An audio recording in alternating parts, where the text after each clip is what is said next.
నిజామాబాద్ జిల్లా దర్పల్లి మండలం సీతాయిపేట గ్రామంలో సర్పంచ్ లొక్కిడి విజయరాములు అధ్యక్షతన వికసిత భారత్ సంకల్ప యాత్ర కార్యక్రమాన్ని నిర్వహించారు. ప్రధానమంత్రి మోదీ సందేశాన్ని దస్య శ్రవణం ద్వారా వినిపించారు. అయితే ఉజ్వల యోజన, ఆయుష్మాన్, ప్రధాన మంత్రి కిసాన్ సమ్మాన్ నిధి పథకాలను కూడా లబ్ధి పొందాలని సూచించారు. ఈ సందర్భంగా క్యాలెండర్ను ఆవిష్కరించారు. ఎంపీటీఓ లక్ష్మణ్ మాట్లాడుతూ కేంద్ర ప్రభుత్వం అమలు చేస్తున్న పథకాలను ప్రతి ఒక్కరూ సద్వినియోగం చేసుకోవాలని ఆయన అన్నారు. కేంద్ర ప్రభుత్వం అందించే సంక్షేమ పథకాలు నిధులను పొందాలంటే ప్రతి ఒక్కరూ జన్ధన్ బ్యాంకు ఖాతాలు తీసుకోవాలని సూచించారు. ఆధార్ కార్డులను అలాగే బ్యాంకు ఖాతాలకు అనుసంధానం చేసుకోవాలన్నారు. కేంద్ర ప్రభుత్వం అమలు చేస్తున్న ఆయుష్మాన్ భారత్ కార్డులు పొంది ప్రైవేట్ ఆసుపత్రుల్లో 5 లక్షల రూపాయల వరకు వైద్య ఖర్చులు పొందొచ్చన్నారు. ఇల్లు లేని వారు ప్రధానమంత్రి ఆవాస్ యోజన, అటల్ పెన్షన్, జీవన జ్యోతి బీమా, కిసాన్ సమ్మాన్ నిధి తదితర పథకాలకు వివరించారు. స్వయం ఉపాధి రుణం కోసం రుణాలు పొందాలని, ముద్రా లోన్కు దరఖాస్తు చేసుకోవాలన్నారు. నేడు ప్రపంచ దేశాలకు భారత్ పెద్దన్న పాత్ర పోషించే స్థాయికి ఎదిగిందని, ప్రధాని నరేంద్ర మోదీ ఆధ్వర్యంలో దేశం ఎంతో అభివృద్ధి పదంలో ముందుకు సాగుతోందని ఆయన కొనియాడారు. వరి పంట, ఇతర పంటలకు రసాయనాలు పిచికారీ చేయడానికి డ్రోన్ కెమెరా ద్వారా తక్కువ ఖర్చుతో ఎక్కువ ఎకరాలు పిచికారీ చేసి అధిక లాభాలు రాబట్టొచ్చని డ్రోన్ ద్వారా పొలంలో పిచికారీ వేసి రైతులకు అవగాహన కల్పించారు. కార్యక్రమంలో ఉప సర్పంచ్ నిశాంత్, ఎంపీటీసీ శ్రీను నాయకులు, వార్డు మెంబర్లు, కార్యదర్శులు, ఆయా పార్టీల నేతలు తదితరులు పాల్గొన్నారు. 2047 సంవత్సరానికి అభివృద్ధి చెందిన మరియు స్వావలంబన చెందిన దేశంగా తయారు చేస్తాము. వలసవాద జాడలను మన వారసత్వాన్ని పండుగలాగా జరుపుకుంటాము. ఏకత్వాన్ని బలపరుస్తాము మరియు మన దేశాన్ని కాపాడే వారిని గౌరవిస్తాము. భారత పౌరులుగా మా విధులను బాధ్యతతో నిర్వర్తిస్తాము. జై హింద్. వారి స్వంత ఇల్లు ఉండాలి అని నేడు తెలంగాణలో 2 లక్షలకు పైగా కుటుంబాలు ఆత్మ గౌరవంతో తమ సొంత ఇళ్లలో నివసిస్తున్నారు. దశాబ్దాలుగా తెలంగాణ మహిళలు పొంగు పొగలలో మసిబారేవారు. అమృత్ భారత్ రైల్వే స్టేషన్ మరియు కొత్త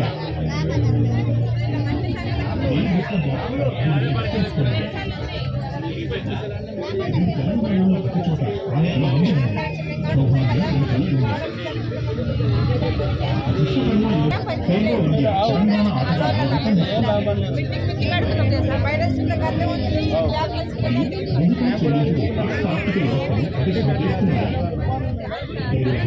తెలంగాణలో అభివృద్ధి చెందిన మరియు సంపన్నమైన భారతదేశం కోసం మా సంకల్ప యాత్ర కొనసాగుతూ ఉంటుంది.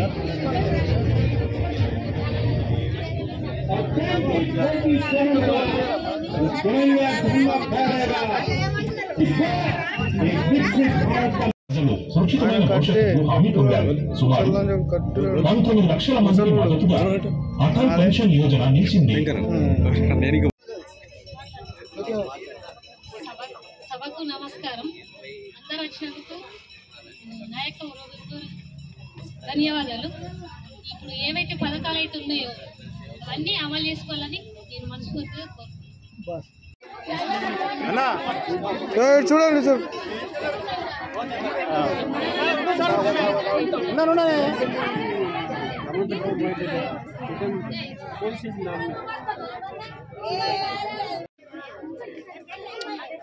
కొంచెం మంచిగా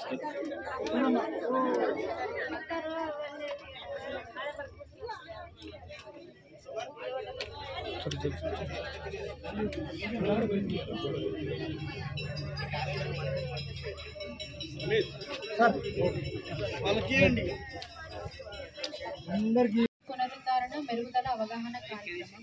ప్రస్తుతం మనం పంట అధిక దిగుబడి కోసం ఎక్కువ మోతాదులో ఎరువులు, రసాయన ఎరువులు వాడడం వల్ల భూమిలో సామర్థ్యత తగ్గిపోతుంది, సారం తగ్గిపోతుంది. అదేవిధంగా ఎక్కువ మోతాదులో రసాయన ఎరువులు వాడడం వల్ల మన భూమిలో పోషక విలువలు ఇంకా ఆహారం కూడా కలుషితం అవుతుంది. ఎందుకంటే ఎక్కువ మోతాదులో రసాయన ఎరువులు వాడడం వల్ల భూమి కలుషితమై ఆ ఆహారం మనం తీసుకోవడం వల్ల మనకు అనేక అనారోగ్య సమస్యలు వస్తున్నాయి. వీటిలో క్యాన్సర్, చర్మ సమస్యలు వస్తున్నాయి. అందుకే రసాయన ఎరువులు తక్కువ మోతాదులో వాడుకొని సేంద్రియ ఎరువులు వాడుకోవాలి, సేంద్రియ వ్యవసాయం చేసుకోవాలి. మనకున్న పొలంలో కొంత భాగం మనం సేంద్రియ వ్యవసాయానికి కేటాయించుకోవాలి. ఆ భాగంలో మనం సేంద్రియ ఎరువులు వర్మి కాంపోస్ట్ అలాగే జంతువుల వ్యర్థాలు ఆవు పేడ గోమూత్రం ఉంటాయి కదా, ఇవేంటంటే మన పొలానికి బలాన్ని చేకూరుస్తాయి. అలాగే పొలం సామర్థ్యత సారం కూడా పెరుగుతుంది. వీటి ద్వారా సేంద్రియ వ్యవసాయం ద్వారా వచ్చే ఆహారం తీసుకోవడం వల్ల మనకి వ్యాధి నిరోధక శక్తి పెరుగుతుంది. అలాగే సూక్ష్మజీవుల భద్రత కోసం మనం జీవన ఎరువులు వాడుకోవాలి. బయో ఫర్టిలైజర్స్ అంటారు. ఎందుకంటే మనం పొలానికి ఏ ఎరువు వేసినా కూడా సూక్ష్మజీవులు అనేవి వాటిలోని పోషకాలు తీసుకొని మొక్కలకు అందజేయడంలో తోడ్పడతాయి అన్నమాట. అందుకే జీవన ఎరువులు వాడుకోవాలి. అలాగే మట్టి నమూనా పరీక్ష, మీ పొలంలో మట్టి శాంపుల్ తీసుకెళ్ళి సాయిల్ టెస్టింగ్ ల్యాబ్లో మట్టి నమూనా పరీక్ష చేయించుకోవాలి. ఇలా చేయించుకోవడం వల్ల ఏంటంటే మన మట్టిలో ఏ పోషక లోపాలు ఉన్నాయో మనకు తెలుస్తాయి. దాని ద్వారా మనం సమతుల్యంగా ఎరువులు వాడుకోవాలి. అలాగే ప్రభుత్వం ద్వారా మనకి నానో యూరియా అనేది అందుబాటులోకి తీసుకొచ్చారు. ఇది మన గుళికల రూపంలో ఉన్న యూరియా లాగానే మొక్కలకు నత్రజని అందిస్తుంది. ఇది లిక్విడ్ రూపంలో ఉంటుంది అనమాట. మనం దీన్ని 2 నుంచి 4% తీసుకొని 1 లీటర్ నీటిలో కలుపుకొని పిచికారీ చేసుకోవచ్చు. ఇది మన గుళికల రూపంలో ఉన్న యూరియా కన్నా తక్కువ మోతాదులో పొలానికి సరిపోతుంది. 500 ml ఉంటుంది. ఇది కాస్ట్ వచ్చేసి మనకి ఈ గుళికల రూపంలో ఉన్న యూరియా కన్నా తక్కువ 225 రూపాయలకే మనకి లభిస్తుంది. ఇదేంటంటే గుళికల రూపంలో ఉన్న యూరియా కన్నా తక్కువ మొత్తంలో సరిపోతుంది. భూమి కూడా కలుషితం కాకుండా ఉంటుంది. ఇది పొద్దున లేదా సాయంత్రం పిచికారీ చేసుకోవాలి. సూర్యరశ్మి తక్కువగా ఉన్న సమయంలో పిచికారీ చేసుకోవాలి. అలాగే ఇక్కడ మేము డ్రోన్ డిస్ప్లే చేసాము. ఇది మనకి పొలాలకి పిచికారీ చేసుకోవడానికి ఉపయోగపడుతుంది అనమాట. ఇదేంటంటే ఇప్పుడు మీరు పిచికారీ డబ్బాలు తీసుకెళ్తారు కదా, అది 20 లీటర్స్ కెపాసిటీ ఉంటుంది. ఇదేంటంటే మనకి 12 లీటర్స్ కెపాసిటీ ఉంటుంది. అది దాంతో అయితే గంట పైగా సమయం పడుతుంది. 6 నుంచి 7 సార్లు రీఫిల్ చేసుకుంటారు కదా. ఇది వచ్చేసి మనకి 10 నుంచి 15 నిమిషాల్లో ఒక ఎకరం పిచికారీ చేయడానికి పడుతుంది అనమాట. ఇది ఎలా పిచికారీ చేస్తుంది, ఇది డ్రోన్ డెమాన్స్ట్రేషన్ చేసి చూపిస్తాము. స్పీచ్ అయ్యాక అందరు చూస్తారు. మన శ్మశానం అంటే గతంలో ఎవరైనా దర్పల్లి మన ఊరుకు ప్రధానమంత్రి ఉజ్వల యోజన పథకం ద్వారా 66 మందికి మన గ్యాస్ కనెక్షన్ ఉచితంగా ఇచ్చినాము. ఇంకెవరైనా లేని వాళ్ళు ఉంటే అప్లై చేసుకోండి. Aadhaar card, ration card, bank ఖాతా 3 ఫోటోలు ఇస్తే ఫ్రీగా ఇవ్వగలుగుతాము.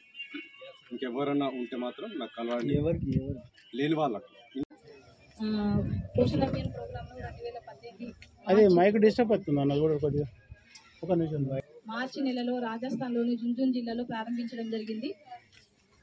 6 సంవత్సరాల లోపు పిల్లలు ఎవరైతే ఉన్నారో వాళ్ళు పురుషధనం తక్కువ బరువు లేకుండా వయసుకు తగిన ఎత్తు ఉండాలనే ఉద్దేశంతో ఈ ప్రోగ్రాంను ప్రారంభించడం జరిగింది.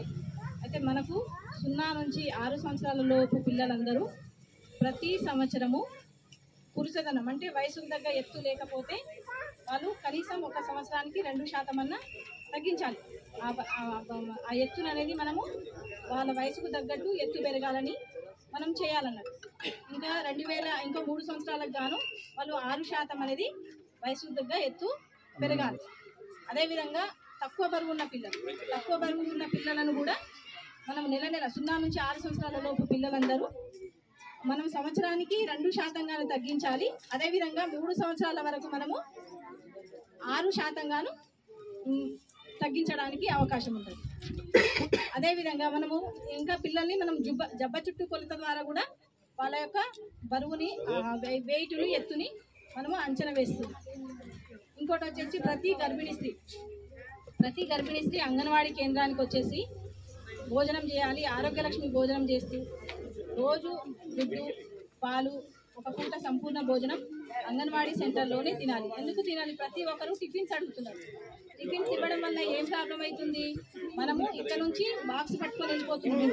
బాక్స్ పట్టుకెళ్ళిన తర్వాత మూత పెట్టి పెట్టకుండా ఉంటే కనుక దాంట్లో పడి ఉంటే చల్లబడిన అన్నాన్ని తినడం వల్ల మనకు ఏదైనా మోషన్స్ కానీ వామిటింగ్స్ కానీ అయ్యే ఛాన్సెస్ ఉంటుంది. కాబట్టి మనం అదే ఒక గుడ్డుని, ఒక గ్లాసు పాలని మనం ఇంట్లో ఉడకబెట్టుకొని తినము కూడా. ఎందుకంటే మనం ఇంట్లో ఆడవాళ్ళం కాబట్టి సరే ఎవరో పిల్లలు తినేస్తారు, మనం అందుకున్న భోజనాన్ని పిల్లలు తినేస్తారు, మన భర్తలకు కానీ ఇంకెవరికన్నా